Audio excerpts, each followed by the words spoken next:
কিছুদিন পর পরই হয় পরিমণি বা শেখ সাদিক এমন কিছু করে বসেন যাতে তাদের প্রেমের গুঞ্জন নিয়ে আলোচনা আবারও শুরু হয়ে যায়।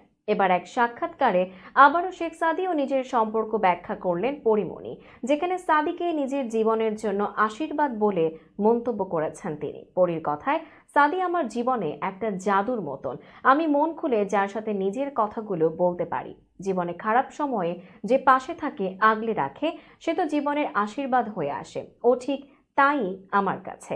সাদি প্রসঙ্গে পরিমণি এও বলেন, একটা চড়াই উতরাইয়ের মধ্য দিয়ে আমার জীবন চলছে। বিপদের সময় যে পাশে থাকে সে জীবনের জন্য আশীর্বাদ। আমি এই জীবনে অনেক শুভাকাঙ্ক্ষী পেয়েছি, এখনো আমার অনেক শুভাকাঙ্ক্ষী রয়েছে।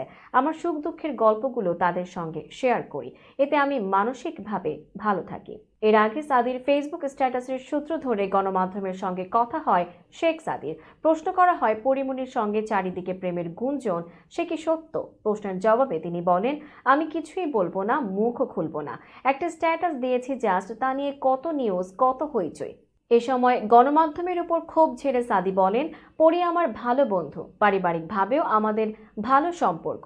একসঙ্গে আমাদের কিছু কাজ আসছে সামনে, সময় হলে সবাইকে তা জানাবো।